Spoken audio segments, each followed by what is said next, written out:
వాక్యమే నన్ను బ్రతికించెను, బాధలలో నెమ్మదినిచ్చెను.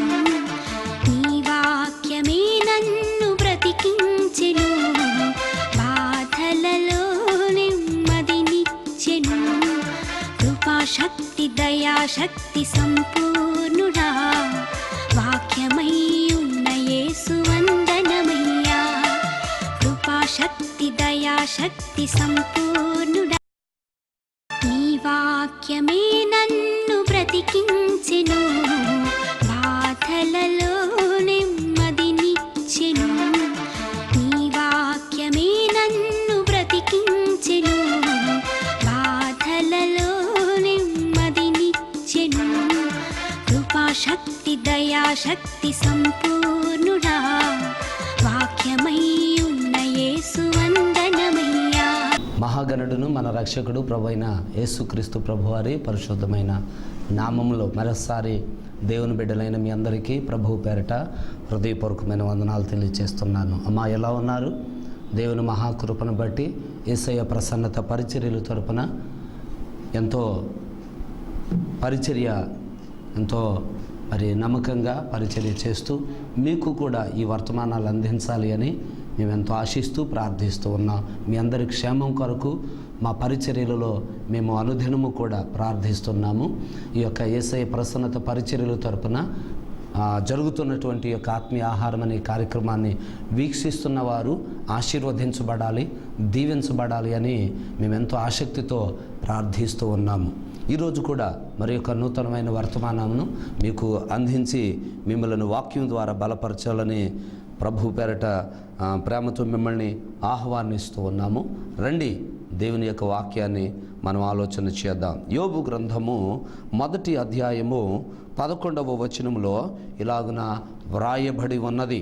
దయచేసి యోబు గ్రంథము 1వ అధ్యాయము 10-11 వచనాలు. నీవు అతనికిని అతని ఇంటి వారికిని అతనికి కలిగిన సమస్తమునకును చుట్టూ కంచి వేసేటివి కదా. ఈరోజు నేను మీకు చెప్పాలనుకున్న ఒక ప్రత్యేకమైన సందేశం ఏంటి అంటే, దేవుడు వేసే కంచి. ఆనాడు యోబును గురించి మాట్లాడుతూ అపవాది ప్రభు దగ్గరకు వచ్చి, అయ్యా ఇదిగో యోబు అనే భక్తుడు ఉన్నాడు, ఆయనని నేను ఏదైనా చేయాలి అనుకుంటే నీవు అతని చుట్టూ కూడా నువ్వు కంచి వేసేసావు. దేవుడు తన బిడ్డల చుట్టూ కూడా కంచి వేస్తూ ఉన్నాడు.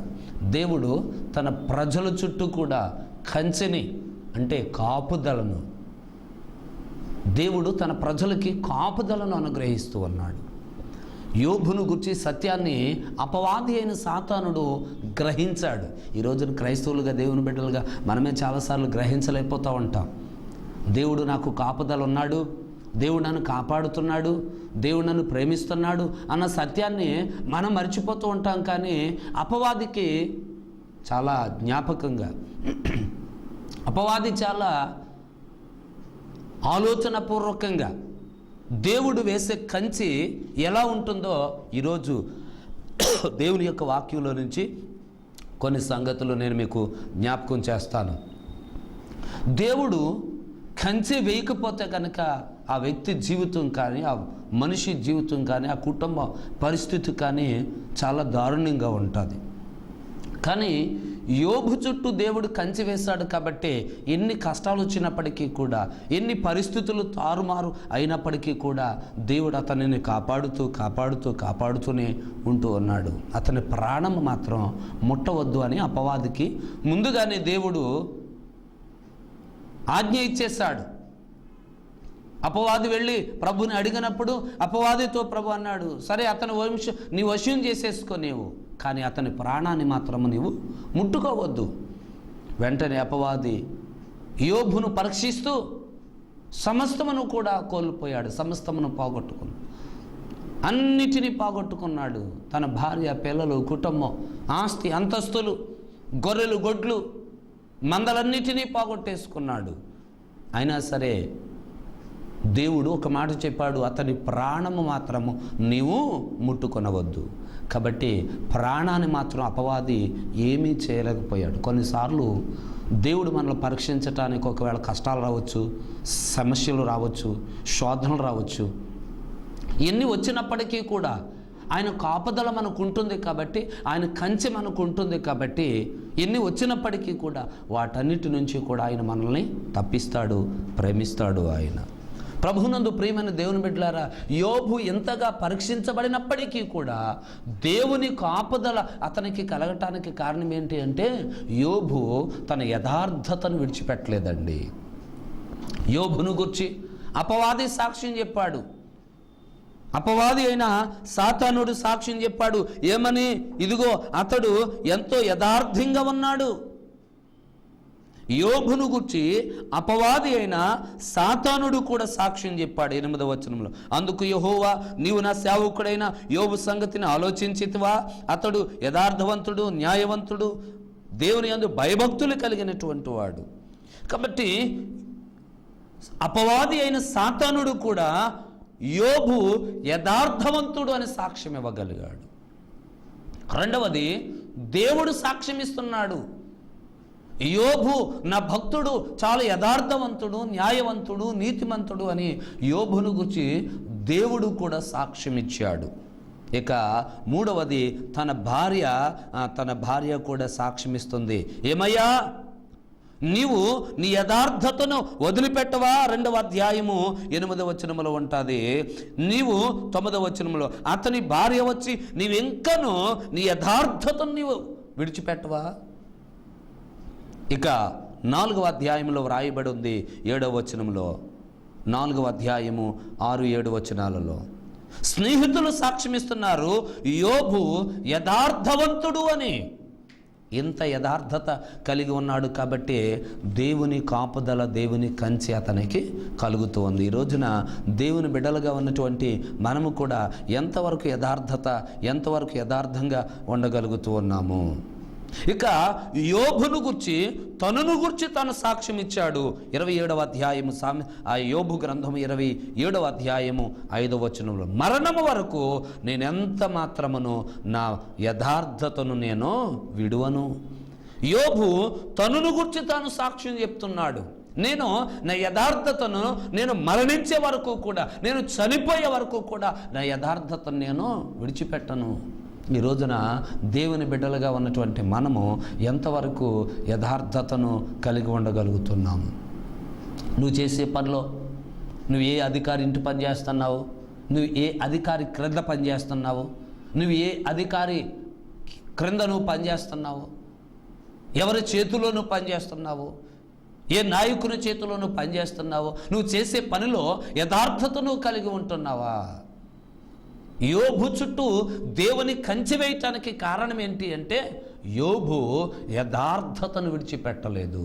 యథార్థతను సమస్తమును కోల్పోయినప్పటికీ కూడా, కలిగినప్పుడు కాదండి యథార్థత, సమస్తమును కోల్పోయినప్పటికీ కూడా యథార్థతను మాత్రం అతడు విడిచిపెట్టలేదు.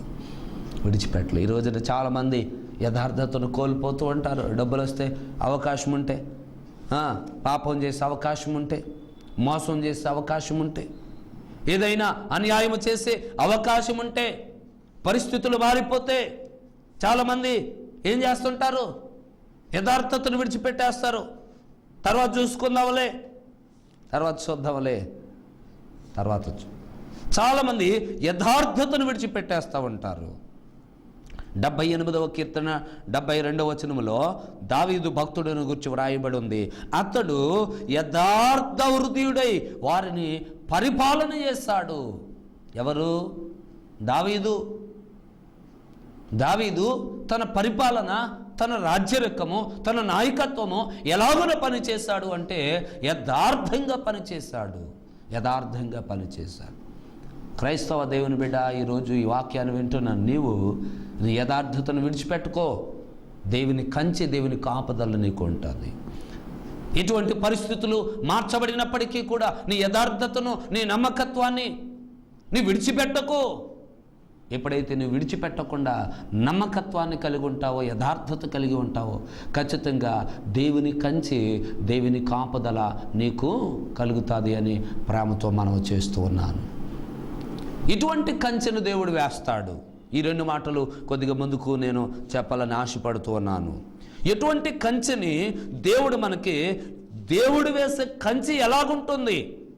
దేవుడు వేసే కంచె ఎలా ఉంటుంది? 34వ కీర్తన గ్రంథంలో ఇలాగున వ్రాయబడి ఉంది.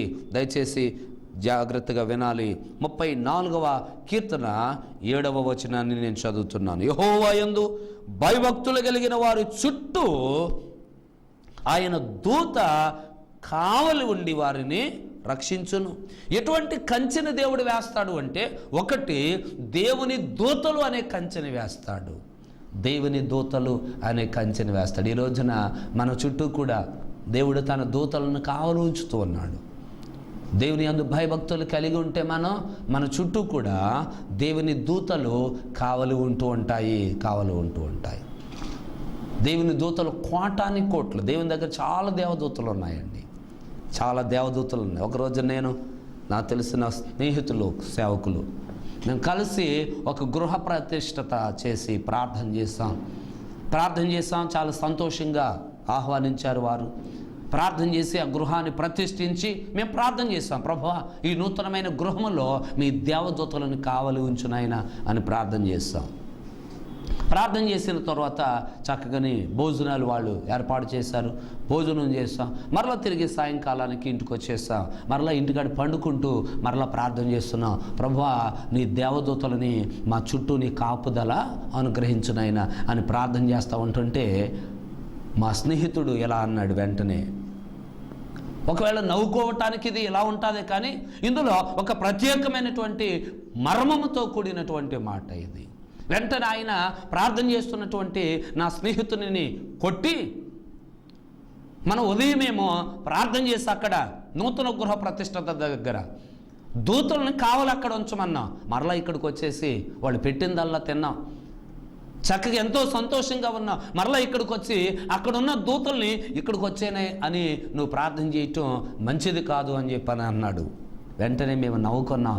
కానీ వాస్తవానికి దేవుని దగ్గర కొన్ని కోట్ల దేవదూతలు ఉంటూ ఉన్నాయి. అక్కడ ఉండే దూతలు అక్కడే ఉంటాయి. విదేశాల్లో ఉంటే నువ్వు విదేశంలో కొన్ని దూతలు ఉన్నాయి, నీకు అక్కడ కావలు ఉంటాయి. మరొక దేశంలో ఉంటే, మరొక ప్రాంతంలో ఉంటే, మరొక కుటుంబంలో ఉంటే, నువ్వు ఎక్కడ ఉన్నప్పటికీ కూడా ఆయన యందు భయభక్తులు మనం కలిగి ఉంటే ఆయన దూతలు కోట దేవుని దూతలు ఉన్నాయి. కోట్ల దేవుని దూతలు నిన్ను కాపాడుతాయి, నిన్ను రక్షిస్తాయి. బైబిల్ గ్రంథంలో ఒక వృత్తాంతం నాకు జ్ఞాపకం వస్తూ ఉంది. యెషయా గ్రంథం 37వ అధ్యాయంలో 36వ వచనంలో ఒక దేవుని దూతట, యెషయా గ్రంథము 37వ అధ్యాయము 36వ వచనంలో ఇలాగున వ్రాయబడు, అంతట యెహోవా దూత బయలుదేరి అష్షూరు వారి దండుపేటలో 185,000 మందిని మొత్తగా ఉదయమున మొత్తెను. ఒక దేవుని దూత 185,000 మందిని మొత్తింది అని వాక్యంలో వ్రాయబడి ఉంది.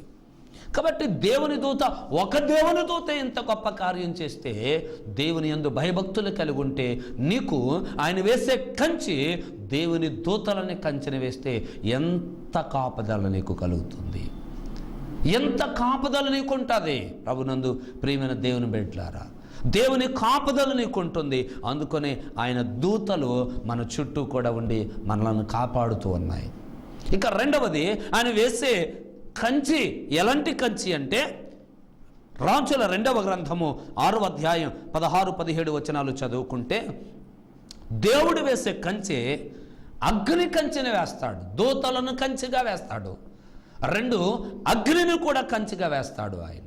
ఎలా అంటే, ఎలీషా జీవితంలో, ప్రభునందు ప్రియమైనటువంటి దేవుని బిడ్డలారా, ఈ మాటలు జాగ్రత్తగా మనం చదువుకుంటూ వస్తే కనుక, ఎలీషా పనివాడు చాలా భయపడిపోతున్నాడు. శత్రువులు తరుముతున్నారు, శత్రువులు చుట్టముట్టడానికి ప్రయత్నం చేస్తూ ఉన్నారు.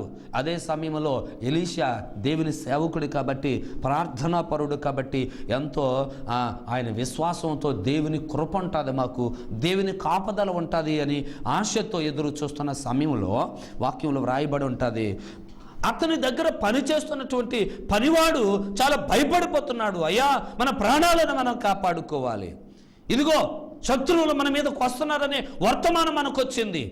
కాబట్టి మన ప్రాణాలను మనం కాపాడుకోవాలి అని చెప్పానంటే చాలామంది వాళ్ళు సొంత ప్రయత్నాలు చేస్తూ ఉంటారు ప్రాణాన్ని కాపాడుకోవటానికి. వాక్యంలో వ్రాయబడి ఉంటుంది, ఎవడు తన ప్రాణాన్ని కాపాడుకోవాలనుకుంటాడో వాడు దానిని పోగొట్టుకుంటాడట. ఎవడు తన ప్రాణాన్ని పోగొట్టుకోవాలి అనుకుంటాడో వాడు తన ప్రాణాన్ని కాపాడుకుంటాడు. పనివాడు అనుకుంటున్నాడు, అయ్యా మన ప్రాణాలను పోగొట్టుకోబోతున్నాం అని చెప్పని భయపడిపోతూ ఉంటుంటే వెంటనే ఎలీషా సేవకుడు ఇలా మాట్లాడుతున్నాడు, అతడు భయపడవద్దు. రాజుల 2వ గ్రంథం 6వ అధ్యాయం 16-17 వచనాలు.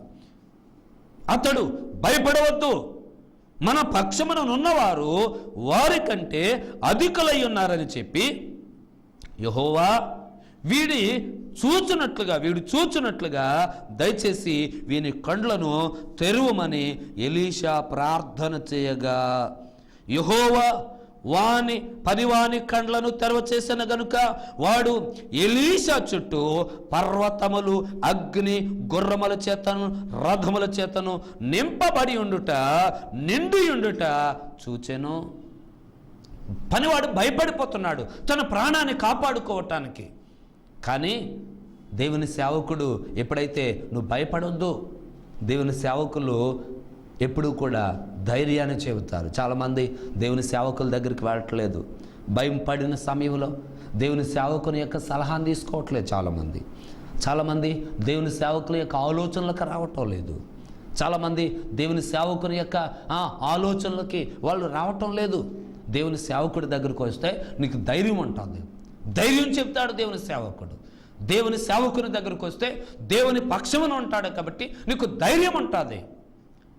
ఎలీషా పనివాడు భయపడిపోతుంటే వెంటనే భయపడొద్దు ఎలీషా చెబుతున్నాడు, వారికంటే మన వైపున ఉన్నవారు వారికంటే అధికులు. ఎప్పుడైతే ప్రార్థన చేస్తున్నాడంటే ఎలీషా, అయ్యా వీని కళ్ళు తెరువు చేయి. అగ్ని గుర్రాలు అగ్ని రథాలు వారి చుట్టూ ప్రాకారముగా దేవుడు చూపిస్తున్నాడు. ప్రభునందు ప్రియమైన దేవుని బిడ్డలారా, దేవుడు వేసే కంచె, దేవుని మీద నువ్వు విశ్వాసం ఉంచితే, దేవుని యందు నువ్వు భయభక్తులు కలిగి ఉంటే, దేవుని కొరకు నువ్వు ఎదురు చూస్తే, దేవుని కార్యాల కొరకు నువ్వు ఆశిస్తే కనుక ఆయన నీ చుట్టూ ఆయన దూతలను కావలి ఉంచుతాడు. అంత మాత్రమే కాదు, ఆయన అగ్ని గుర్రాలను అగ్ని రథాలను కూడా నీకు కావలిగా ఉంచుతాడు. ఎలీషా చుట్టూ అగ్ని గుర్రాలు అగ్ని రథాలు కనబడుతున్నాయి. ఏలియాని అగ్ని గుర్రాలు అగ్ని రథాలు కొనిపోతూ ఉన్నాయి. హల్లెలూయా. ప్రభునందు ప్రియమైన దేవుని బిడ్డలారా, ఎలీషా చుట్టూ అయితే అగ్ని గుర్రాలు అగ్ని రథాలు కనబడుతున్నాయి. కానీ తను గురువు గారైనటువంటి ఏలియా చుట్టూ అయితే అగ్ని గుర్రాలు అగ్ని రథాలు అతనిని కొనిపోతూ ఉన్నాయి. కాబట్టి ఈ రోజున దేవుని సేవకుడిగా నేను ప్రేమతో తెలియచేస్తున్నాను, యోబు చుట్టూ దేవుడు కంచె వేశాడు. ఆయన యందు భయభక్తులు కలిగి ఉన్నాడు, ఆయన యందు యథార్థత కలిగి ఉన్నాడు, ఆఖరి వరకు నమ్మకత్వాన్ని కలిగి ఉన్నాడు. కాబట్టి యోబు చుట్టూ కూడా దేవుని దూతలు కావలిగా ఉన్నాయి. రెండవది, యోబు చుట్టూ కూడా అగ్ని గుర్రాలు అగ్ని రథాలను కావలిగా కంచెగా దేవుడు వేశాడు. ఇక ఇలా చెప్పుకుంటూ వెళితే అనేకమైన సంగతులు ఉన్నాయి. కానీ మనం దేవుని బిడ్డలుగా కొద్దిగా ముందుకు తీసుకుని వెళితే ఆ ఎలీషా ఎప్పుడైతే ఆ గొప్ప కార్యాన్ని చూస్తాడో తన శత్రువులని పిలిచాడట. వాక్యంలో నాకు చాలా అద్భుతంగా ఉంటుంది. ఏమని అంటే, ఎప్పుడైతే ఎలీషా ఆ గుర్రాలను రథాలను అగ్ని గుర్రాలను అగ్ని రథాలను చూసి భయపడిపోయాడు ఆ ఎలీషా పనివాడు. కానీ దేవుడు అగ్ని గుర్రాలను అగ్ని రథాలుగా చేశాడు కదా. తన శత్రువులు వచ్చారు, పారిపోతున్నటువంటి తన శత్రువులకి ఎలీషా కౌరు వర్తమానం పంపించాడు, మీరు వెళ్ళకండి, రండి, మీ కొరకు నేను భోజన పదార్థాలు సిద్ధపరుస్తున్నా. 23వ వచనంలో ఉంటుంది, అతడు వారి కొరకు ఎవరి కొరకు? శత్రువుల కొరకు. ఎవరికి భోజన పదార్థాలు సిద్ధం చేశాడట? ఎవరైతే చంపడానికి వచ్చారో, ఎవరైతే తను నాశనం చేయటానికి వచ్చారో, ఏ దేవుని సేవకుడను నాశనం చేయటానికి వచ్చారో వారికి ఎలీషా సేవకుడు భోజనాలు సిద్ధపరిచాడట. వాక్యంలో రాయబడి ఉంటుంది, నీ శత్రువులు ఎంత నీకు భోజనాన్ని సిద్ధపరుస్తారు. కాబట్టి ప్రభునందు ప్రియమైన దేవుని బిడ్డలారా, అతడు వారి కొరకు విస్తారమైన భోజన పదార్థములు సిద్ధపరచగా వారు అన్నపానములు పుచ్చుకుని రాజు సెలవు పొంది తన యజమాని యొద్దకు పోయిరి. అప్పటి నుండి సిరియా జనుల దండువారు ఇశ్రాయేలీల దేశమునకు వచ్చుట మానవి. శత్రువులు ఏమైపోయారు? మిత్రులుగా మార్చబడిపోయారు. చాలాసార్లు ఇంకా నువ్వు శత్రువులు కనపడతా ఉంటండి, వాళ్ళు శత్రువులుగానే చూస్తూ ఉంటారు. చాలామందిని ఇంకా శత్రువులుగానే చూస్తూ ఉంటారు. ఎంతకాలం ఇంకా నువ్వు శత్రువులుగా చూస్తావు? ప్రియమైన దేవుని బిడ్డ, ఎంతకాలం ఇంకా నువ్వు శత్రువుగా చూస్తావు? ఇదిగో శత్రువులను కూడా పిలిచి భోజనం పెట్టించాడు ఎలీషా. ఎంత యథార్థవంతుడు, ఎంత మంచివాడు. అందుకనే దేవుని కంచె అగ్ని గుర్రాలు, అగ్ని రథాలు కనబడుతూ ఉన్నాయి. వాక్యంలో వ్రాయబడి ఉంటుంది, ఎవరైతే శత్రువులను కూడా ప్రేమిస్తారో వారికి తండ్రికి కుమారులగునట్లుగా. శత్రువులు మత్తయి సువార్తలో 5:44 మీరు తండ్రికి కుమారులగునట్లుగా శత్రువులను మీరు ప్రేమించండి. దేవుని బిడ్డలుగా మనము శత్రువులను కూడా శత్రువులు కాదు, ఈ రోజున మిత్రులను కూడా ప్రేమించలేకపోతూ ఉంటారు. ప్రక్కింటి వాళ్ళని ప్రేమించలేకపోతూ ఉంటారు. రక్త సంబంధులను అయిన వారిని ప్రేమించలేకపోతూ ఉంటారు. ఎంతకాలం ఇంకా నువ్వు దేవుని ప్రేమను కనుపరచకుండా, ఎంతకాలం ఇంకా నువ్వు దేవుని ప్రేమను చూపించకుండా, ఎంతకాలం ఇంకా నువ్వు నీ జీవితంలో ఇంకా అదే జీవితాన్ని జీవిస్తావు? ఎలీషాను బట్టి మనం నేర్చుకోవాల్సిన ఒక మంచి పాఠం ఏంటి అంటే, ఎలీషా శత్రువులను పిలిచి భోజనం పెట్టి వారిని మిత్రులుగా మార్చుకున్నాడు. యేసుక్రీస్తు ప్రభువారు చెప్పింది అదే కదా, మీ శత్రువులకు భోజనం పెట్టండి, మీ శత్రువులను మిత్రులుగా మార్చుకోండి, మీరు తండ్రికి కుమారులగునట్లుగా. రోమీలకు రాసిన పత్రిక 12:20 ఉంటుంది, శత్రువు ఆకలిగుంటే ఆకలిగొనిన వారికి ఆహారం పెట్టండి అని వాక్యంలో వ్రాయబడి. శత్రువులు ఆకలిగా ఉన్నారని చెప్పని ఎలీషా వర్తమానం పంపించి వాళ్ళు పిలిచి వారికి భోజనాన్ని పెట్టి పంపించారు. వారిలో మార్పు వచ్చింది. ఎలాగో తెలుసా? మరలా ఎన్నడూ కూడా వారి మీదకి యుద్ధానికి రాలేదట. వారిలో ఎన్నడూ కూడా వారి మీదకి మరలా శత్రువులు ఎన్నడూ కూడా వారి దగ్గరికి రాలేదు. వారిలో మనసు మారిపోయింది, నూతనమైన స్వభావం వచ్చేసింది వాళ్ళకి. శత్రువులు మిత్రులుగా మారిపోయారు వాళ్ళకి. ఎందుకంటే భోజనం పెట్టాడు. ప్రభునందు ప్రియమైన దేవుని పెట్టారు. దేవుడు వేసే కంచె, ఒకటి దేవుని దూతలని కంచెని వేస్తున్నాడు, 2 అగ్ని కంచెని వేస్తున్నాడు. దేవుడు ఎటువంటి, ఒకవేళ అగ్ని శక్తును కాల్చివేస్తుంది, ఎటువంటి శత్రువులు ఉన్నారు, అగ్ని కంచె వేస్తాడు. నీ మీదకి ఎవరైతే దొరబడుతున్నారో, నీ మీదకి ఎవరైతే శత్రువులుగా వస్తున్నారో, నీ మీదకి వచ్చే ప్రతి వారి నుంచి కూడా నిన్ను కాపాడటానికి ఆయన అగ్ని అనే కంచెని వేస్తున్నాడు ఆయన. ఇక 3వ మాట చెప్తాను, ప్రభు తన మహిమ అనే కంచెని వేస్తాడట. ఈ మాటను కూడా చదువుదాం. లూకాసు సువార్త 2:8-9 మనం చదువుకుంటూ ఉంటాం. క్రిస్మస్ దినాల్లో ఈ మాటలు చదువుతూ ఉంటాం. ఏమని?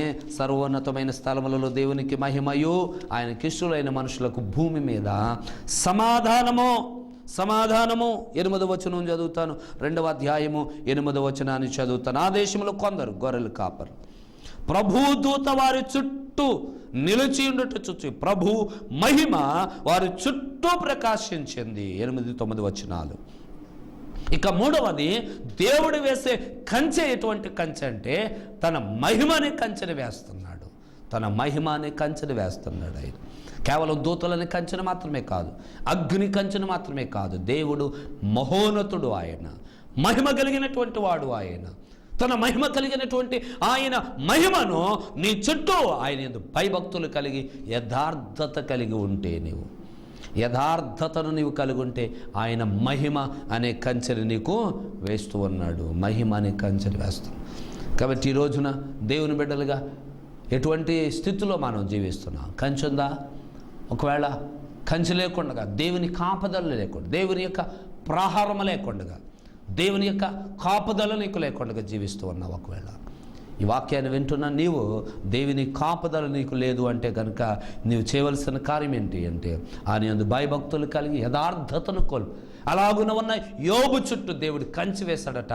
అదే కంచెని నీ కుటుంబం చుట్టూ కూడా వేస్తాడు. ఇక 4వది వాక్యంలో వ్రాయబడి ఉంటుంది, 125వ కీర్తన 2వ ఆయన తన ప్రజల చుట్టూ ఆయనే కావలిగా ఉంటాడట. ఆయనే తన ప్రజల చుట్టూ ఆయనే నీకు కాపుదలగా ఉంటాడు. ఆయన కంచెగా ఉంటాడు.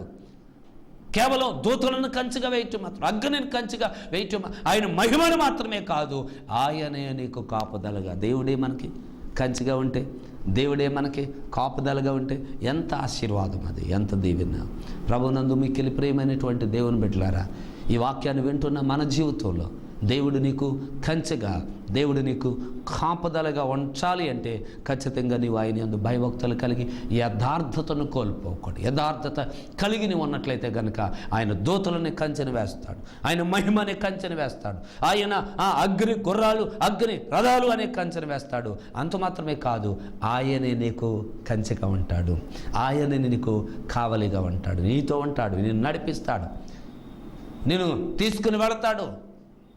ఆయన నిన్ను చక్కగా ఆయన చేయి పట్టుకుని నిన్ను నడిపిస్తాడు, ఆయన నీతో కూడా నడుస్తాడు. లూకాసు వార్తలో యేసుక్రీస్తు ప్రభు వారితో కూడా నడుస్తున్నారట. ఎమ్మాయి అనే గ్రామానికి 2 మనుషులు యేసుక్రీస్తు ప్రభువుతో కూడా నడుస్తున్నారు. ఎంత గొప్ప ధన్యత, యేసుతో ఉండే గొప్ప ధన్యత, యేసును కలిగిన ధన్యత, యేసుతో కూడా ఉండే ధన్యత, అది నీ జీవితంలో అది ఎంతో నీకు ఆశీర్వాదకరంగా ఉంటుంది. ప్రభునందు ప్రియమైన దేవుని బిడ్డలారా, దేవుడు కంచెను వేయటం మాత్రమే కాదు, దేవుడు ఆ ఉన్న కంచెను కూడా తీసివేస్తాడు. యెషయా గ్రంథము 5వ అధ్యాయం 4-5 వచనాలు చదువుకుంటే వాక్యంలో ఇలాగున వ్రాయబడి ఉంది. యెషయా గ్రంథం 5వ అధ్యాయం 5-6 వచనాలు మనం చదువుకుంటూ వస్తే, ఆయన కంచెను వేయటం మాత్రమే కాదట, ఆ కంచెని మరలా తీసివేస్తాడు.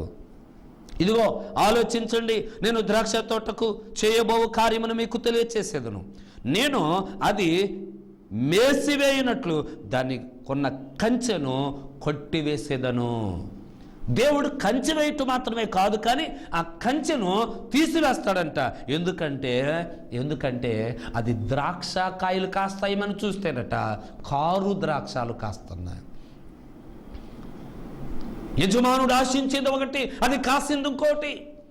యజమానుడు కోరుకున్నది ఒకటి, అది కాసింది, అది ఫలించింది మరొకటి. యజమానుడు ఫలం ఆశించింది ఒకటి, అది ఫలమినిచ్చేది మరొకటి. ఏంటి యజమానుడు ఆశించింది? ద్రాక్షను ఆశించాడు. మరి ఏమిస్తుంది?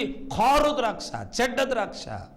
ఈ రోజున మరి మనం కూడా దేవుడు కంచె వేయటం మాత్రమే కాదు, ఇప్పుడు వరకు కంచె వేస్తాడని చెప్పా, కానీ వేసిన కంచెను కూడా ఆయన తీసివేస్తాడు. ఏముంది నీలో? ద్రాక్షాలు ఫలిస్తున్నామా? లేకపోతే ఒకవేళ నీవు ఇంకా కారు ద్రాక్షాలు, ఇంకా ఒకవేళ నీ జీవితం ద్వారా కారు ద్రాక్షాలు కాస్తున్నావా? కారు ద్రాక్షాలు ఏంటి?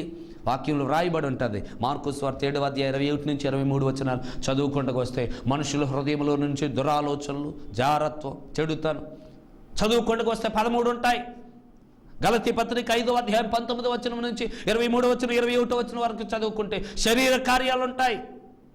కారు ద్రాక్షాలు ఇవన్నీ కూడా కారు ద్రాక్షాలు. ఒకవేళ ఇటువంటి కారు ద్రాక్షాలు మార్కు సువార్త 7వ అధ్యాయం 21వ వచనం ప్రకారం ఇటువంటి కారు ద్రాక్షాలు నీలో ఉంటే కనుక నీకు వేసిన కంచెను కూడా ఆయన తీసివేస్తాడు. గలతీ పత్రిక 5వ అధ్యాయం 19, 20, 21 వచనాల ప్రకారం శరీర కార్యాలు మనలో ఉంటే కనుక వేసిన కంచెను కూడా ఆయన తీసివేస్తాడు. కంచె వేస్తాడు, ఆయన కంచెను మరలా తీసివేస్తాడు. ఇదిగో దేవుడు ఇచ్చినటువంటి అవకాశాలను పోగొట్టుకున్నాడు. యాషావును గురించి మనం చదువుకుంటే మరలా అవకాశం కోరుకుంటున్నాడంట. హెబ్రీలకు రాసిన పత్రిక ఈ మాట చదివి చెప్పి ప్రార్థన చేస్తాను. దయచేసి ప్రభునందు ప్రియమైన దేవుని బిడ్డలారా, హెబ్రీలకు రాసిన పత్రిక 12వ అధ్యాయం 16-17 వచనాలు చదువుకుంటే గనక మంచి మాటలు వ్రాయబడ్డాయి. దయచేసి ఈ మాటను చదువుతాను, దయచేసి ప్రేమతో మీరు వినాలని మనం చేస్తున్నాను. 16-17 వచనం, ఒక్క పూట కూటి కొరకు తన జ్యేష్ఠత హక్కును అమ్మివేసిన ఏశావు వంటి భ్రష్టుడైనను వ్యభిచారి అయినను వండనేమో అని మీరు జాగ్రత్తగా చూసుకోండి. ఏశావు ఆ తరువాత ఆశీర్వాదమును పొందగోరి కంచి వేశాడు. కంచి తీసేసిన తర్వాత ఆశీర్వాదం పొందాలని వెతికాడంట. ఎంత వెతికినను అతనికి అది దొరకలేదు. దేవుడిచ్చిన అవకాశాలను చాలాసార్లు, దేవుడు వేసిన కంచెని చాలాసార్లు, శరీర కార్యాలను, లక్ష్యాలను కాస్తూ వాటిని మనం పోగొట్టుకుంటూ ఉన్నాం. ఈ వాక్యం ద్వారా ఒకవేళ నీవు కూడా ఇంతకు మునుపు రోజుల్లో పోగొట్టుకున్నట్లయితే ఏశావు వలె ఇస్కరియోతు యోధ వలె దేవుడిచ్చినటువంటి అవకాశాలను జారవిలిసి పోగొట్టుకుని దేవునికి దూరం అయిపోతే కనుక ఈరోజు మరలా ప్రభు వాక్యం ద్వారా నేను పిలుస్తున్నాడు. ప్రభు పిలుస్తున్నాడు. యోబు చుట్టూ వేసిన కంచెని నీకు వేయాలని ప్రభు ఆశిస్తున్నాడు. యోబుకు వేసిన కంచెని నీకు వేయాలి అని, నీ చుట్టూ కూడా ఆయన కంచెను వంచాలని, దూతలని కంచెని, అగ్ని అనే కంచెని, మహిమనే కంచెను ఆయనే నీకు కంచెగా ఉండి ఆయనే నిన్ను కాపాడాలని ఇష్టపడుతూ ఉన్నాడు. మరి ఈరోజు ఆయన దగ్గరికి వస్తావా? ఒకవేళ ఇప్పటి వరకు ఒకవేళ వేసిన కంచెని పోగొట్టుకున్నావేమో, ఇప్పుడు చెప్పినట్లుగా శరీర కార్యాలు చేసి, లోక సంబంధమైన కార్యాలు చేసి ప్రభు ఇచ్చిన కంచెని, ప్రభు వేసిన కంచెని పోగొట్టుకున్నవేమో. ఇదిగో ప్రభు వాక్యం ద్వారా ప్రభు పిలుస్తున్నాడు, రండి. మరలా ప్రభు నీ చుట్టూ కంచె వేయటానికి ఇష్టపడుతున్నాడు. దయచేసి ఒకవేళ ఇంకా లోకానుసారమైన జీవితాలు జీవిస్తున్నట్లయితే కనుక ప్రభు సన్నిధిలో పశ్చాత్తాపడి ప్రార్థన చేయండి. ప్రభు నిన్ను, నీ కుటుంబాన్ని ఆశీర్వదించునుగాక. ఆమె ప్రార్థన చేస్తాను. కృపగలిగిన తండ్రి, దయగలిగిన ప్రభువా, మీకు వందనాలు. యోబు చుట్టూ వేయబడిన కంచె మా కుటుంబం చుట్టూ, మా పిల్లల చుట్టూ, మా కుటుంబం చుట్టూ కూడా మీరు వేయమని ప్రార్థన చేస్తున్నాం. మహిమనే కంచె, అగ్ని అనే కంచెని, దూతలు అనే కంచెని, నీవే కంచెగా మా కుటుంబం చుట్టూ ఉంటావని లేఖనాల ద్వారా ఎన్నో సంగతులు మేము నేర్చుకున్నాం. అదే యెషయా గ్రంథంలో మేము చదువుకున్నాం. కారు ద్రాక్షాలు కాసినటువంటి ఆ ద్రాక్ష వనము చుట్టూ కూడా వేసిన కంచెని మీరు తీసివేశారని. తండ్రి, అది ఎంత ఘోరమైన పరిస్థితో ప్రభు, అటువంటి పరిస్థితుల్లోనికి మేము దిగజారిపోకూడదు. శరీర కార్యాలు మాలో రాకు, కారు ద్రాక్షాలు మాలోనికి రాకుండా వాటన్నిటిని దూరపరచండి. ఈ వాక్యం ద్వారా బిడ్డలందరి జీవితాలను ఆశీర్వదించండి. భౌతికంగాను, ఆత్మీకంగాను, ఆర్థికంగాను, అన్ని విషయాలలో కూడా ఈ వాక్యాన్ని వింటున్న మా ప్రియ బిడ్డలను మీరు ఆశీర్వదించమని ప్రార్థన చేస్తూ నీ దీవెన ఆశీర్వాదాలతో వారిని మీరు నింపండి, మహిమ పొందండి.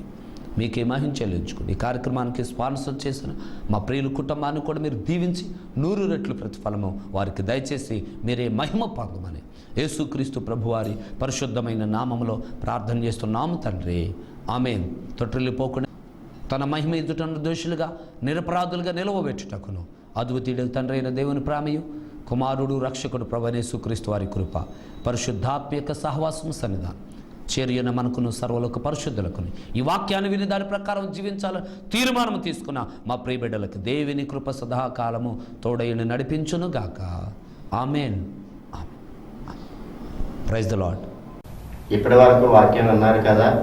విన్న వాక్యం ద్వారా మీరు ఆత్మీయంగా బలపడ్డారని మేము నమ్ముతూ ఉన్నాము. మీ ప్రార్థన అవసరతల కొరకు మమ్మల్ని సంప్రదించండి. మా అడ్రస్ చిడిపి ఆనందబాబు గారు, యేసయ్య ప్రసన్నత పరిచర్యలు, అచ్చీపాలెం, బుట్టాయిగూడెం మండలం, పశ్చిమ గోదావరి జిల్లా. మా ఫోన్ నెంబర్ 9381468282. మీ అందరికీ మా హృదయపూర్వక వందనాలు.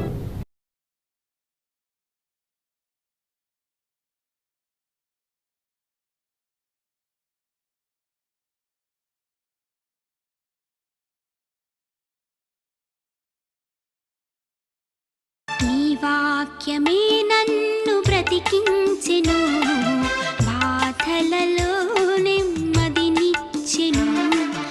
నీ వాక్యమే నన్ను బ్రతికించెను, బాధలలో నెమ్మదినిచ్చెను. కృపాశక్తి దయాశక్తి సంపూర్ణ